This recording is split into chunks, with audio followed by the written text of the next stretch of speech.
मेरा नाम अमन है। मेरी नई नई शादी हुई थी। मैं इस लड़की से बहुत प्यार करता था।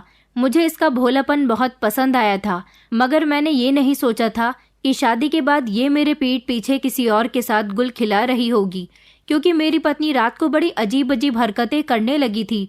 मैंने देखा था कि मेरी पत्नी हर रात मुझे फिक्र से चाय पिलाया करती थी, और जैसे ही मैं उसके हाथ की बनी चाय पीता था, मैं गहरी नींद में सो जाता था। मेरी पत्नी मुझे बड़ी मोहब्बत से चाय देती थी, इसीलिए मैं वो चाय पी लिया करता था। लेकिन एक दिन मेरा चाय पीने का बिल्कुल भी मन नहीं कर रहा था। मैं अपनी भोली भाली और मासूम पत्नी का दिल नहीं तोड़ना चाहता था, इसलिए मैंने चाय नहीं पी और अपनी पत्नी की नज़र बचते ही उस चाय को बाथरूम में फेंक आया। और फिर जब मैं गहरी नींद में सो गया तो मैंने कुछ ऐसा देखा जिसने मेरे होश उड़ा दिए थे, क्योंकि मेरी पत्नी तो चलकर वहां तक चली आई थी जहां पर मैं सोच भी नहीं सकता था। वो जगह, मैं एक बहुत अमीर इंसान था। मेरा बिजनेस बहुत अच्छा था, क्योंकि मैं एक इंटरनेशनल कंपनी का मालिक था। ये बिजनेस वैसे तो मेरे पिता का था, लेकिन उनके मरने के बाद ये सब कुछ मेरा हो गया था। सारी प्रॉपर्टी, बिजनेस, बैंक बैलेंस सब कुछ मेरा था। मेरे परिवार में सिर्फ मेरी मम्मी थी, क्योंकि मैं अपने मम्मी पापा का इकलौता बेटा था। अब घर में सिर्फ मेरी मम्मी ही रह गई थी।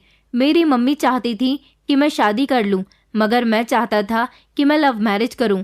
कोई ऐसी लड़की मुझे मिल जाए जिसे देखते ही मुझे प्यार हो जाए, लेकिन आज तक ऐसा नहीं हुआ था। वैसे तो कई सारी ऐसी लड़कियां थीं जो मेरे आगे पीछे घूमती रहती थी। मैं बहुत ही स्मार्ट था। वो लड़कियां मुझसे शादी करने के लिए तरस रही थी, लेकिन मैं एक ऐसा इंसान था जिसने कभी किसी लड़की को नज़र उठाकर नहीं देखा था। मैं तो चाहता था कि मुझे खुद ही किसी लड़की से प्यार हो, मैं उसकी मोहब्बत में गिरफ्तार हो जाऊं, मगर काफ़ी समय हो गया था। ऐसी कोई लड़की मुझे मिल ही नहीं रही थी। एक दिन मैं अपने ऑफिस में कुछ लोगों का इंटरव्यू ले रहा था जिन्होंने जॉब के लिए अप्लाई किया हुआ था। लगभग 15 लोगों में से हमें 7 होनहार लोग सेलेक्ट करने थे जो हमारी कंपनी का हर काम अच्छे से कर सके। उन्हीं लोगों में से एक रश्मि नाम की लड़की आई थी। जैसे ही उसने मेरे केबिन में एंटर किया, मेरी नज़र उसे देखते ही रह गई थी। वो थी ही इतनी सुंदर, मेरा मन कर रहा था कि बस उसे देखता जाऊं। वो जब मेरे सामने आकर बैठ गई, तब भी मैं लगातार उसे ही देख रहा था। पहली बार ऐसा हुआ था कि किसी एक लड़की पर मेरी नज़र जमकर रह गई थी, वरना आज तक इतनी गौर से मैंने कभी किसी लड़की को नहीं देखा था। उसने जब देखा कि मैं उसे लगातार देखे चला जा रहा हूँ, तो उसे कुछ अनकंफर्टेबल सा महसूस हुआ था। जब मैंने उसे घबराते हुए देखा तो मैंने खुद को संभालने की कोशिश की थी और फिर मैंने उसे सॉरी बोल दिया था। उसने इट्स ओके कहा। वो बेहद खूबसूरत थी। उसके चेहरे में मासूमियत और भोलापन अलग ही झलक रहा था। वो हाई एजुकेटेड थी, काफ़ी होनहार लड़की थी, इसलिए मैंने उसे जॉब दे दी थी। न जाने क्यों वो अपनी जॉब लगने पर ज़्यादा खुश नहीं हुई थी, बस हल्की सी मुस्कुरा दी थी। हालांकि हमारे पास जितने भी लोग जॉब इंटरव्यू के लिए आते हैं, उन्हें जब हम खुद सामने से ही जॉब के लिए हाँ बोल देते हैं तो उनकी खुशी के ठिकाने नहीं होते। मगर ये लड़की तो बहुत ही अजीब थी, क्योंकि कुछ लोग ऐसे भी होते हैं जिन्हें हमारे मैनेजर 2-3 दिन के बाद कॉल या मैसेज करके कंफर्म कर देते हैं कि आपकी जॉब पक्की हो गई है, आपको इस डेट में जॉब स्टार्ट करनी है।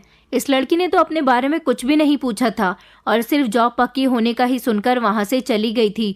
मैंने फिर भी अपने मैनेजर को बोल दिया था कि इसको मैसेज करके सारी इन्फॉर्मेशन दे देना। पूरे 3 दिन बाद से इस लड़की ने हमारे ऑफिस में जॉब ज्वाइन कर ली थी और ये टाइम की बड़ी पाबंद थी। राइट 9 बजे ही ऑफिस में आ जाया करती थी और अपना काम बहुत अच्छे से कर रही थी। मुझे ये लड़की बहुत पसंद आई थी। ये लड़की हर हाल में अच्छी थी और तारीफ के लायक थी। इस लड़की को मेरे ऑफिस में नौकरी करते करते 1 महीना हो गया था। मैंने अपने मैनेजर से कहकर इसका केबिन भी तैयार करवा दिया था। अब मैं इसको देखने के लिए बहाने बहाने से इसे किसी न किसी काम से अपने केबिन में बुलाता रहता था। अगर मैं इसे 10 बार बुलाता तो ये मेरे हर बार के कहने पर ही केबिन में आ जाती थी। मैंने इसका अच्छा काम देखते हुए जल्द ही अपने मैनेजर से इसकी सैलरी बढ़ाने के लिए कहा था। न जाने क्यों मुझे इसकी मदद करना, इसको बार बार देखना अच्छा लगता था। अभी भी मैं घर जाता तो मम्मी मुझसे शादी की जिद करती थी, लेकिन अब तो मैं लड़की पसंद कर चुका था। मगर मैं उन्हें क्या बताता कि अभी ये सिर्फ 1 साइडेड लव है। मैं उसको प्रपोज करने के, उससे बात करने का और उसके करीब जाने के बहाने ढूंढ रहा था। फिर एक दिन मैं खुद ही चलकर उसके केबिन में चला गया और उससे बात करने लगा। वो मुझे देखकर बहुत घबरा गई थी और बड़ी ही खामोश खामोश सी रहती थी। मैंने सुना था कि वो ऑफिस में ज़्यादा किसी से बात भी नहीं करती, सिर्फ अपने काम से काम रखती है। लड़कों से तो वो बिल्कुल बात नहीं करती थी, जबकि लड़कियों से भी मामूली सी ही बात करती थी। मुझे उसकी ये अदा पसंद आई थी, मगर ना जाने क्यों वो ऑफिस में इतनी डरी सहमी सी रहती थी। एक दिन मैंने अपने कुछ ऑफिस के कुछ मैनेजर्स और एम्प्लॉयज़ को अपने यहाँ खाने पर बुलाया था। सोचा कि छोटी सी एक पार्टी रख लेता हूँ, सिर्फ अपने ऑफिस के लोगों के लिए। ऐसा मैंने सिर्फ और सिर्फ रश्मि के लिए किया, ताकि उन लोगों के बहाने से रश्मि भी मेरे घर आ सके। मैंने खुद उसके केबिन में जाकर उसे इनविटेशन दिया था। उसने इनविटेशन एक्सेप्ट कर लिया था, मगर उसने कहा था कि सर मैं नहीं आ सकूंगी। मैंने कहा क्यों, तुम क्यों नहीं आ सकोगी, आखिर क्या प्रॉब्लम है, कंपनी के सारे लोग आ रहे हैं। तो वो कहने लगी कि नहीं सर, आपके यहाँ रात की पार्टी होगी, मगर मैं लेट नाइट बाहर नहीं निकलती। मैंने कहा कि कोई बात नहीं, तुम खाना खाने के बाद फौरन अपने घर आ जाना, रात के 10 बजे तक। तो वो कहने लगी कि नहीं सर, रात के 10 बजे तो मेरे हॉस्टल का गेट बंद हो जाता है, हम लोगों को 10 बजे से पहले पहले ही हॉस्टल के रूम में चले जाना होता है। मैंने कहा तुम हॉस्टल में रहती हो, तुम्हारा घर यहाँ नहीं है क्या? तो वो सैड हो गई और कहने लगी कि सर मेरा कोई घर नहीं है। मैंने कहा क्या मतलब? तो फिर तुम्हारे पेरेंट्स कहाँ रहते हैं, मम्मी पापा भाई बहन? तो वो कहने लगी कि सर मेरे मम्मी पापा नहीं हैं। मैंने कहा तो फिर भाई बहन? तो वो कहने लगी कि नहीं, मेरे कोई भाई बहन भी नहीं है। उसकी बात पर मैं शॉक्ड रह गया था। मैंने कहा कि तुम्हारे आगे पीछे कोई तो होगा। तो वो कहने लगी कि नहीं सर, मेरे आगे पीछे कोई भी नहीं है, मैं बिल्कुल तन्हा हूँ और अपना गुजारा इस जॉब से करती हूँ और हॉस्टल में रहती हूँ। मैंने कहा तुम्हारे पेरेंट्स कहाँ गए? तो वो कहने लगी कि मेरे पेरेंट्स कई सालों पहले हम दोनों बहनों को इस दुनिया से छोड़कर चले गए। मैं कहने लगा आई एम सॉरी, तो आप अपनी बहन के साथ रहती हो? इस बात पर उसकी आंखों में आंसू आ गए और वो कहने लगी कि जी नहीं। मैंने कहा तो आपकी बहन कहाँ गई, वो आपके साथ क्यों नहीं रहती? मगर अब की बार उसने मेरे सवाल का कोई जवाब नहीं दिया था। उसने खुद को किसी काम में बिजी कर लिया था और वो मुझसे नजरें नहीं मिला रही थी। वो ऐसा क्यों कर रही थी? उसने मुझे अपने बारे में क्यों नहीं बताया था, ये तो मैं समझ नहीं पाया था। मगर मैंने उससे कहा था कि प्लीज तुम मेरे यहाँ पार्टी में जरूर आना, मुझे अच्छा लगेगा, और अगर तुम नहीं आई तो शायद मुझे बुरा लगेगा। और रही तुम्हारे हॉस्टल की बात, तो मेरा ड्राइवर तुम्हें हॉस्टल के अंदर एंट्री दिलवा देगा, उसकी परवाह तुम मत करो। उसने अभी भी मेरे घर आने से मना किया था, मगर मैंने उससे बहुत जिद की, तो फिर फाइनली वो मान गई थी। लेकिन मुझे अभी भी ऐसा लगता है कि पता नहीं वो मेरे घर पार्टी में आएगी भी या नहीं। लेकिन फिर जब मेरे घर पार्टी का दिन आया और मैं बेसब्री से उसका इंतजार करने लगा, तो वो पूरे 9 बजे तक मेरे घर आ गई थी। मैं उसे देखकर बहुत खुश हुआ था। मैंने उसे अपनी मम्मी से भी मिलवाया था। मैंने उससे कहा था कि तुम मेरे घर पर आई, मुझे बहुत अच्छा लगा। वो कहने लगी कि सर सिर्फ आपके कहने से आई हूँ, वरना मैं कहीं भी नहीं जाती। उसके बाद सब लोगों ने खाना खाया था। मैंने देखा था कि वो बार बार अपने मोबाइल में टाइम देख रही थी। मेरी नज़र उस पर ही थी। मैं लगातार उसे देखे जा रहा था। मुझे उससे सच्चा वाला प्यार हो गया था। मैं चाहता था कि वो भी मुझसे इतना ही प्यार करे जितना मैं इससे करता हूँ। और अब मैंने सोच लिया था कि मैं उसे प्रपोज करके ही रहूँगा। ऐसा ना हो कि कहीं देर हो जाए, क्योंकि वो जितनी खूबसूरत थी उस हिसाब से तो यही लगता था कि ज़रूर उसकी ज़िंदगी में कोई ना कोई होगा। मगर वो बहुत मासूम थी, किसी को नज़र भरकर देखती भी नहीं थी। कहने को मेरे यहाँ पार्टी में ऑफिस के सारे लोग थे जिनको वो जानती थी, मगर वो वहाँ पर भी किसी से ज़्यादा बात नहीं कर रही थी, बस एक तरफ अलग अलग ही बैठी हुई थी।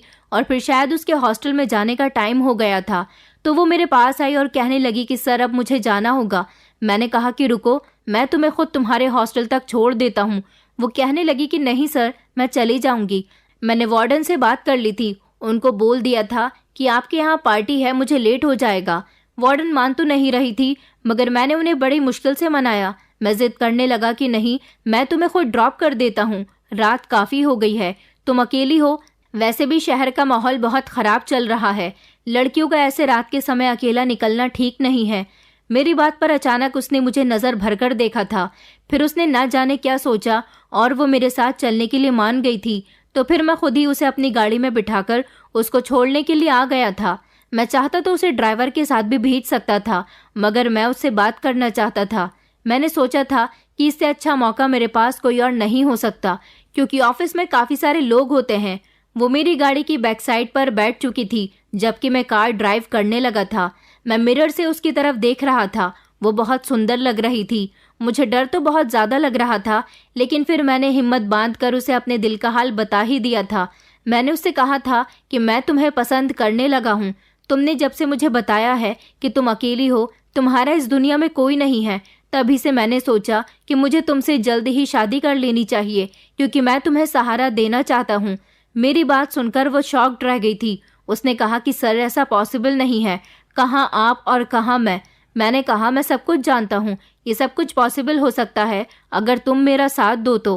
प्लीज़ इनकार मत करना, मेरी मोहब्बत को कबूल करो। उसने मुझसे सोचने का वक्त मांगा था। मैंने उससे कहा था कि तुम्हें जितना वक्त चाहिए ले लो, मगर जवाब हाँ में ही देना, क्योंकि तुम मेरी मम्मी को पसंद आ गई हो। और फिर इन्हीं बातों में रास्ता खत्म हो गया था। उसका हॉस्टल आ गया था। वो गाड़ी से उतरकर हॉस्टल के अंदर चली गई, मगर गेट तक जाते समय उसने मुझे पलटकर देखा था।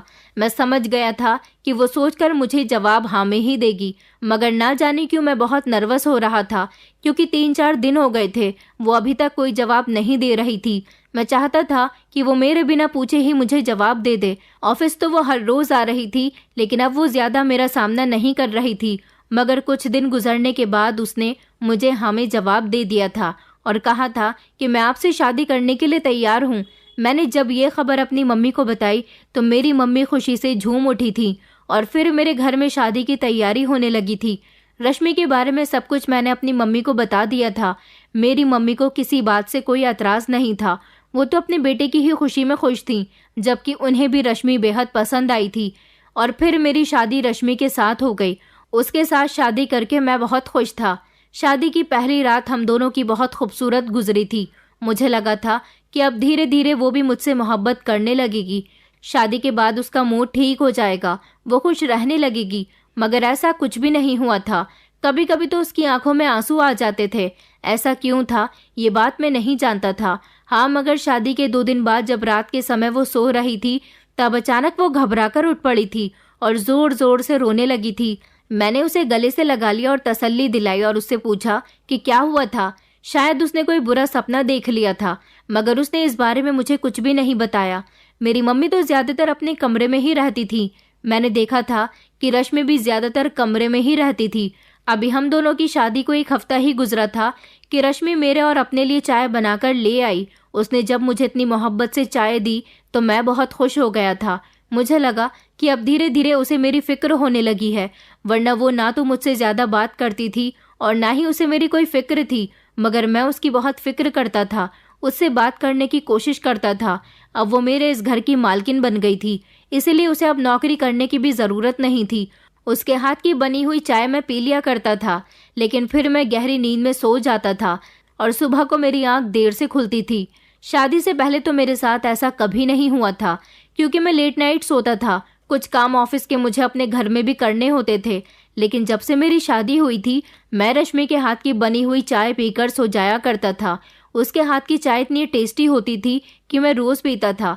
वैसे तो मेरी चाय पीने की आदत नहीं थी, मगर जब वो मुझे इतने प्यार से चाय दिया करती थी तो मैं भी पी लिया करता था। एक दिन मेरा चाय पीने का मन नहीं कर रहा था और मैंने अपनी पत्नी की नज़र बचते ही चाय बाथरूम में जाकर पानी में बहा दी थी और फिर मैं बिस्तर पर जाकर लेट गया था।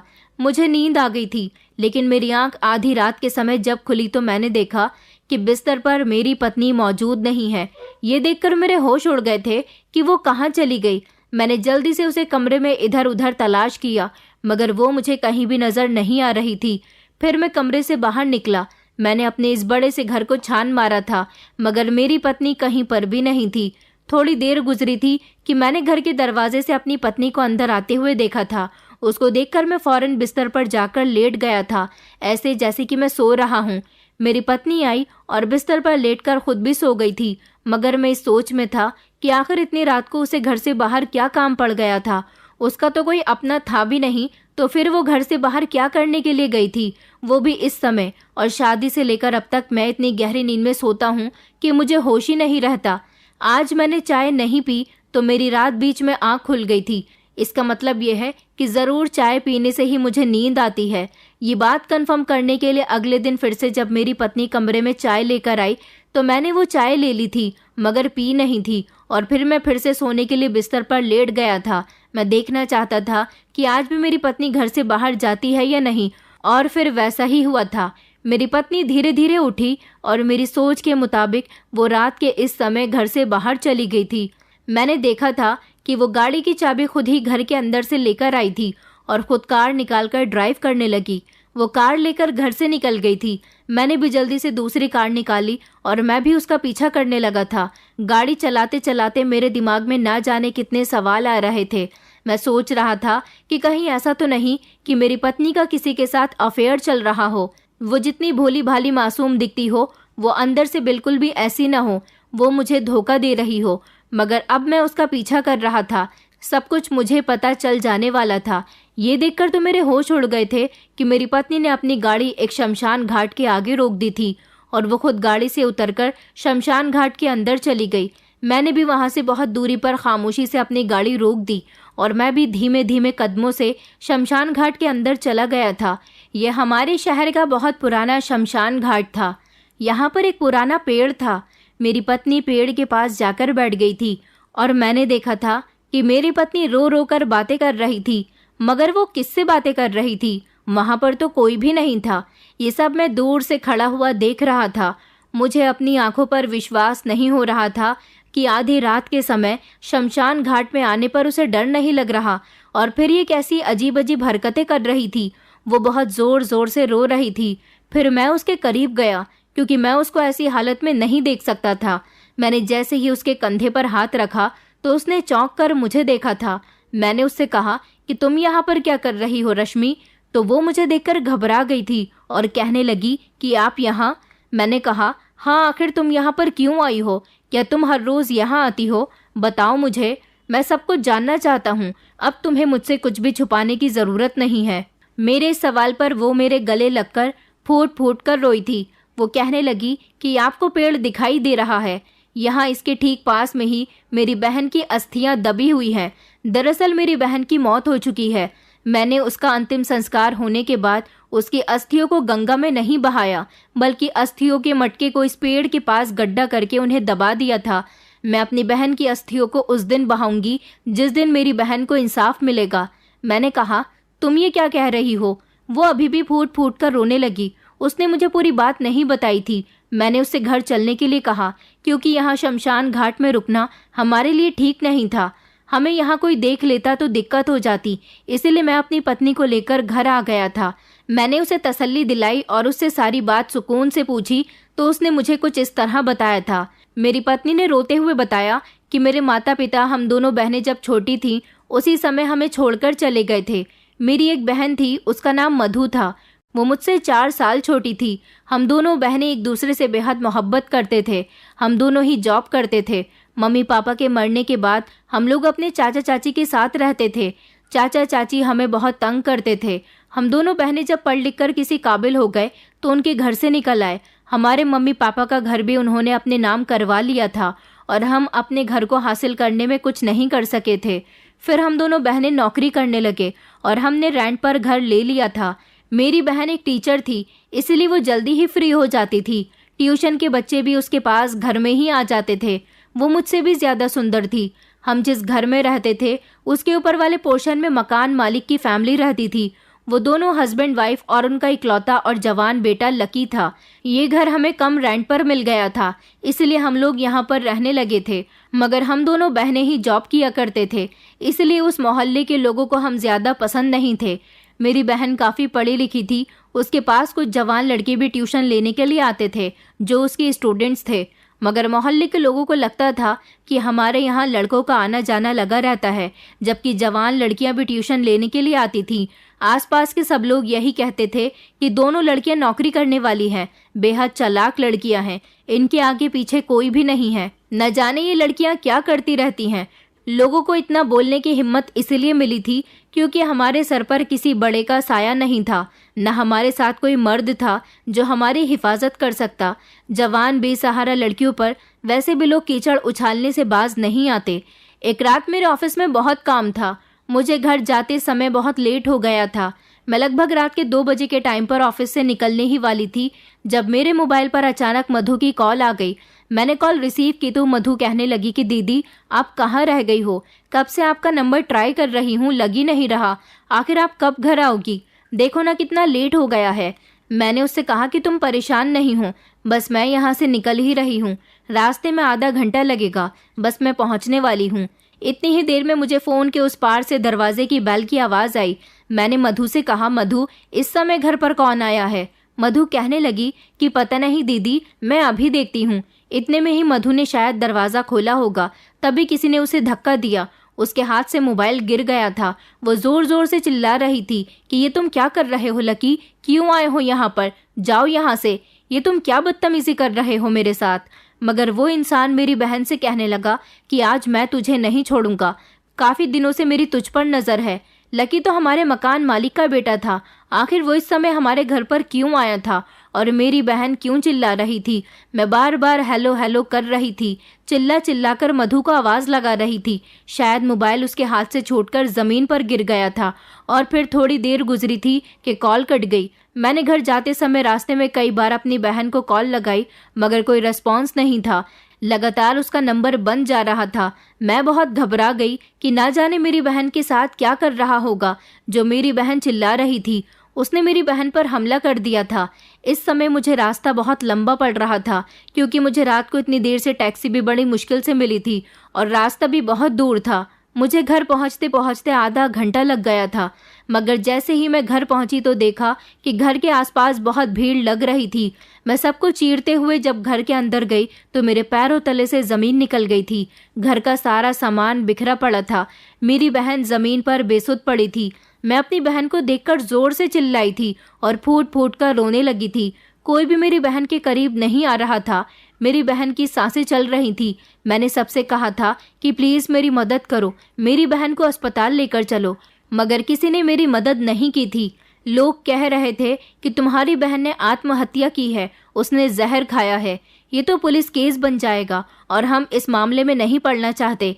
ये कहकर वहाँ के सारे ही लोग चले गए थे, जबकि मैं समझ गई थी कि मेरी बहन के साथ ये सब कुछ किसने किया था। ये मेरे मकान मालिक का बेटा लकी था, जो हमारे घर में घुस आया था, क्योंकि मैंने फ़ोन पर उसकी आवाज़ साफ साफ सुनी थी। मैंने उसका कॉलर पकड़ लिया और कहा कि बताओ तुमने मेरी बहन के साथ क्या किया है, अब तुम ही उसे मेरे साथ अस्पताल लेकर जाओगे। मगर सब लोगों ने मुझे और मेरी बहन को ही बुरा भला कहा। मकान मालिक कहने लगे कि तुम मेरे बेटे पर ये किस तरह का इल्ज़ाम लगा रही हो, जबकि तुम दोनों खुद बिगड़ी हुई हो। मेरा बेटा तो काफ़ी समय से अपने दोस्तों के साथ गया हुआ था, देर रात ही घर आया है। मेरी बहन इस दुनिया से जा चुकी थी। इस आधे घंटे में मेरी पूरी जिंदगी बदल कर रह गई थी। उसकी सांस चलनी बंद हो गई थी। लकी के पिता ने उसे वहां से भेज दिया था। मैं अकेली हो चुकी थी और अपनी बहन के सामने बैठकर खूब रो रही थी कि ये सब कुछ क्या हो गया था। फिर मैंने कॉल करके अपने कुछ दोस्तों को बुलाया और उनके साथ मिलकर अपनी बहन का अंतिम संस्कार किया। मैंने उसकी अस्थियों को पेड़ के नीचे दबा दिया और फैसला किया कि जब तक मैं अपनी बहन के आरोपी को सज़ा नहीं दिलाऊंगी, तब तक उसकी अस्थियां पेड़ के नीचे ही गड्ढे में दबी रहेंगी। मगर मैं अकेली ये सब कैसे कर सकती हूँ? मेरा तो कोई साथ देने के लिए भी तैयार नहीं था। मोहल्ले वाले हम लोगों से पहले ही नफरत करते थे, अब और ज़्यादा करने लगे थे। मैं जब अपनी बहन का अंतिम संस्कार करने के बाद घर आई तो मैंने देखा कि ज़मीन पर मेरी बहन का टूटा हुआ मोबाइल पड़ा था। मैंने जल्दी से उसे अपने पास रख लिया और फिर मैंने इधर उधर देखने की कोशिश की ताकि मुझे कोई और सबूत मिल जाए जिससे मैं इस दरिंदे को सज़ा दिलवा सकूं। मगर मुझे वहां पर कुछ नहीं मिला सिवाय एक शर्ट के टूटे हुए बटन के। मैंने वो भी जल्दी से अपने पर्स में रख लिया। अभी मैं कमरे की ओर तलाशी लेती, इतनी ही देर में मकान मालिक आ गया और उसने कहा कि तुम्हारी हिम्मत कैसी हुई इस घर में आने की। मैंने कहा यहाँ पर हम रेंट पर रहते हैं, मैं यहाँ नहीं आऊँगी तो कहाँ जाऊँगी। तो वो कहने लगा अब तुम्हारी इस घर में कोई जगह नहीं है। आज तुम अपनी बहन की मौत का इल्ज़ाम मेरे बेटे पर लगा रही हो, कल को कुछ और हो गया तो उसका इल्ज़ाम भी मेरे बेटे पर ही लगाओगी ना। न जाने तुम दोनों बहनें कैसी कैरेक्टर की हो, मैं तुम्हें अपने घर में नहीं रहने दे सकता। मैंने कहा कि अंकल, मेरी बहन के साथ गलत तो आपके बेटे ने ही किया है, आप देखना आपके बेटे को ज़रूर सज़ा मिलेगी। उसे मेरी बात पर बहुत गुस्सा आया था। उसने कहा कि निकल जाओ यहाँ से। उन्होंने ज़बरदस्ती मुझे मोहल्ले वालों के साथ मिलकर उस घर से निकलवा दिया। मेरी कुछ समझ में नहीं आ रहा था कि मैं क्या करूं। मैं चिल्ला चिल्ला कर सबको यही बताने की कोशिश कर रही थी कि मेरी बहन ने आत्महत्या नहीं की है, मेरी बहन को मारा गया है और लकी ने मेरी बहन को मारा है। मगर मकान मालिक ने सबको ये बता दिया था कि मेरी बहन ने आत्महत्या की है। उसने जहर खा लिया था, मगर ऐसा कुछ भी नहीं था। मेरी बहन तो बहुत खुश मिजाज लड़की थी, वो भला क्यों जहर खाती। हम दोनों यहाँ किराए पर इसलिए रह रहे थे ताकि हमारी जिंदगी सुकून से गुजर सके, मगर हमें क्या पता था कि एक दिन ऐसा हो जाएगा कि मैं पूरी तरह से अकेली हो गई। मुझे मकान मालिक ने आधा घंटा दिया था। मैंने अपना सारा सामान पैक किया और मैं वहां से निकलकर अपनी दोस्त के घर चली आई थी। मेरी दोस्त के घर में लगभग मैं 3 महीने रही थी। मैं अपनी बहन की मौत के सदमे से निकल नहीं पा रही थी, इसलिए मैंने जॉब पर जाना भी छोड़ दिया था। बस अपनी बहन को याद करती रहती थी, रोती रहती थी। उसकी बहुत याद आती तो हर रात उस पेड़ के पास जाकर उससे बातें किया करती थी। मेरी दोस्त मुझे पागल समझने लगी थी क्योंकि मैं रात के समय गायब हो जाती थी। उसे लगता था कि मैं न जाने कहाँ जाती हूँ। फिर वो भी मुझसे तंग आ गई और उसने मुझे अपने घर से चले जाने के लिए कहा। ये दुनिया बहुत बुरी है, यहाँ पर कोई किसी की मदद नहीं करता, बल्कि अकेले लोगों को उल्टा लोग बेवकूफ़ बना देते हैं। मैं अपनी दोस्त के घर से भी सामान लेकर आई और किसी हॉस्टल में रहने का फैसला किया और मैं हॉस्टल में शिफ्ट हो गई और फिर आपके यहाँ जॉब करने लगी। जब आपने मुझे प्रपोज किया तो मैंने सोचा कि कोई तो है जो मुझे सहारा दे रहा है, मुझे आपसे शादी कर लेनी चाहिए, क्योंकि मैं भी तो इस भरी दुनिया में अकेली हूँ। कहीं मेरे साथ भी कुछ गलत ना हो जाए। और फिर आपकी इतनी मोहब्बत देखकर मुझे भी आपसे मोहब्बत होने लगी है। मैं रात को जब सोती हूँ तो मेरे सपने में मेरी बहन आती है और कहती है कि दीदी मुझे इंसाफ ज़रूर दिलाना। मेरा आरोपी खुला घूम रहा है जिसने मेरी इज्जत खराब की और मुझे जान से मार दिया। मुझे रात को नींद नहीं आती जब तक मैं अपनी बहन के पास जाकर उससे थोड़ी देर बातें नहीं कर लेती। इसलिए मैं आपको हर रोज़ चाय में नींद की दवाई मिलाकर दे देती हूँ ताकि आप उसे पीकर गहरी नींद में सो जाओ। जिस तरह मेरी दोस्त ने मुझे पागल समझा था, इस तरह आप भी मुझे पागल ना समझो। आप भी बाकी लोगों की तरह मुझे गलत ना समझो, इसलिए मैंने आपसे ये बात छुपाई थी। ये कहकर वो बुरी तरह से रोने लगी थी। उसकी बहन के साथ वाकई बहुत बुरा हुआ था। मैंने उसे तसल्ली दी और कहा कि मैं ऐसा इंसान नहीं हूँ जो तुम्हारी तकलीफ को न समझे। जो इंसान तुमसे बेहद मोहब्बत कर सकता है वो तुम्हारी बात को भी तसल्ली से सुनेगा, बल्कि तुम्हारा साथ भी देगा। मैं तुम्हारी बहन के आरोपी को सज़ा दिलाऊंगा। वो मजबूत है तो क्या हुआ, तुम पहले अकेली थी मगर अब अकेली नहीं हूँ, मैं तुम्हारे साथ हूँ। मुझे बताओ कि वो इंसान कौन है। रश्मि चौंक गई और कहने लगी कि आप उसका सच दुनिया के सामने कैसे लेकर आओगे। मैंने कहा, इंसान अगर किसी काम की कोशिश करे तो उसे एक न एक दिन कामयाबी ज़रूर मिलती है।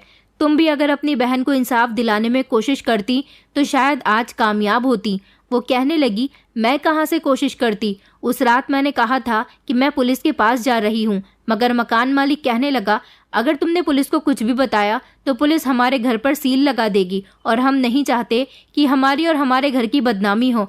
तुम्हारी बहन का ना जाने कितने लड़कों के साथ अफेयर था, कितने सारे लड़के घर में आते थे, क्या पता किसकी मोहब्बत में आकर उसने जहर खा लिया हो। मगर मैं चिल्ला चिल्ला कर कह रही थी कि मेरी बहन और मैं ऐसी नहीं है, उसने कोई जहर नहीं खाया, उसके साथ गलत हुआ है, उसे मारा गया है और ये सब आपके बेटे ने किया है। वो इंसान ये बात अच्छी तरह से जानता था कि उसके बेटे ने ये सब कुछ किया है, इसलिए वो बात को दबाने की कोशिश कर रहा था।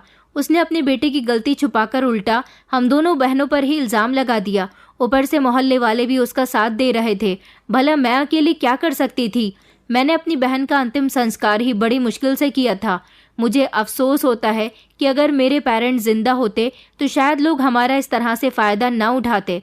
मैंने कहा, लेकिन अब तुम्हें डरने की कोई ज़रूरत नहीं है, अब मैं तुम्हारे साथ हूँ। मैंने रश्मि से उस लड़के का सोशल मीडिया अकाउंट पूछा था। रश्मि ने मुझे उसका नाम बताया। मैंने उसका सोशल मीडिया अकाउंट चेक किया। रश्मि ने मुझे वो टूटा हुआ मोबाइल और शर्ट का बटन भी दे दिया था। मैं उसका सोशल मीडिया अकाउंट चेक कर रहा था। उसकी प्रोफाइल पर काफ़ी सारी पोस्ट पड़ी हुई थी। उसकी सारी पोस्ट चेक करते समय अचानक मुझे उसका वही फ़ोटो दिख गया जिसमें उसने वही शर्ट पहनी हुई थी जिसका टूटा हुआ बटन रश्मि ने मुझे दिया था। वो दोनों बिल्कुल सेम थे। एक सबूत तो इस फ़ोटो से मैच हो रहा था। मैंने वो फ़ोटो सेव कर लिया। मैंने रश्मि से उसकी बहन का टूटा हुआ मोबाइल लिया और उसे रिपेयरिंग के लिए दे दिया था और फिर मैंने अपने एक पुलिस इंस्पेक्टर दोस्त से इस केस के मामले में डिस्कशन किया। उसे सब कुछ बता दिया। मेरे दोस्त ने कहा था कि उसे सबूत चाहिए। एक तो शर्ट के बटन वाला फ़ोटो भी मैंने उसे दे दिया था, जबकि मेरे दोस्त ने कहा था कि मोबाइल जैसे ही रिपेयर होकर आता है तो तुम मुझे वो दे देना। उसमें मधु की लास्ट टाइम अपनी बहन से बात की हुई उन दोनों की जरूर कॉल रिकॉर्डिंग होगी। हम इस फोन से काफी कुछ तलाश कर सकते हैं। कुछ दिन बाद जैसे ही मधु का फोन रिपेयर हो गया, मैंने वो अपने दोस्त को दे दिया और फिर जब कॉल रिकॉर्डिंग निकाली गई तो उसमें रश्मि के बताए मुताबिक रश्मि और मधु जो आपस में बातें कर रही थी, तो उसमें साफ साफ लकी के बोलने की आवाज आ रही है और मधु बार बार उसे कह रही है, लकी तुम क्या कर रहे हो, घर के अंदर क्यों घुसे आ रहे हो। और लकी भी कह रहा है कि आज मैं तुम्हें नहीं छोड़ूंगा। पुलिस के पास एक पुख्ता सबूत था। पुलिस ने लकी को अरेस्ट कर लिया था और लकी का बाप उसे छुड़वाने के लिए बहुत हाथ पैर मार रहा था। अपने बेटे की सारी करतूत छुपाने के आरोप में लकी के पिता को भी अरेस्ट कर लिया गया। लेकिन उससे पहले जब लकी की पुलिस ने पिटाई की तो लकी ने सब कुछ सच सच उगल दिया था। उसने बताया था कि उसकी काफी दिनों से मधु पर नजर थी। जिस दिन से वो उनके घर में आई थी तब से ही वो उस पर गंदी नजर रखता था। जब उसे पता चला कि मधु घर में आज अकेली है तो वो दरवाजा बजाकर जबरदस्ती घर में घुस गया और उसने मधु के साथ गलत किया। उसके बाद उसने उसे जान से भी मार दिया। मधु एक बहुत सीधी साधी लड़की थी। सारे सबूत और लकी के बयान पर लकी को कड़ी सजा दी गई और इस तरह मधु को इंसाफ मिल गया। रश्मि बहुत खुश थी क्योंकि मैंने उसका बहुत साथ दिया था और पुलिस की सहायता से हम उसे सजा दिलाने में कामयाब रहे थे। वहां के मोहल्ले वालों को भी पूरी बात पता चल गई थी क्योंकि मोहल्ले के लोग इन दोनों लड़कियों को अकेला समझकर इन्हें गलत समझते थे। जिनका कोई नहीं होता हमें उन्हें सहारा देना चाहिए, ना कि उन पर इल्जाम लगाना चाहिए। मैं तो रश्मि के साथ अब बहुत खुश हूँ। रश्मि ने अपनी बहन के आरोपी को सजा दिलवाने के बाद गड्ढे से अपनी बहन की अस्थियां निकालकर नदी में बहा दी थी और उस दिन उसे बहुत तसल्ली हुई थी। उस दिन के बाद से उसने शमशान घाट जाना छोड़ दिया और फिर वो मेरे साथ एक खुशहाल जिंदगी गुजारने लगी। हमारे देश में उन लड़कियों के साथ सबसे ज्यादा बुरा सलूक किया जाता है जिनके आगे पीछे कोई नहीं होता। हमें ऐसी लड़कियों की सहायता करनी चाहिए, उन्हें सहारा देना चाहिए, ना कि उनके रास्ते में रुकावट बनकर खड़े होना चाहिए। दोस्तों, उम्मीद करती हूँ आपको हमारी कहानी पसंद आई होगी। कहानी पसंद आई है तो वीडियो को लाइक करें, चैनल पर नए हैं तो चैनल को सब्सक्राइब करें और हाँ, नोटिफिकेशन बेल को जरूर दबाएं ताकि अगली अपडेट सबसे पहले आपको मिले।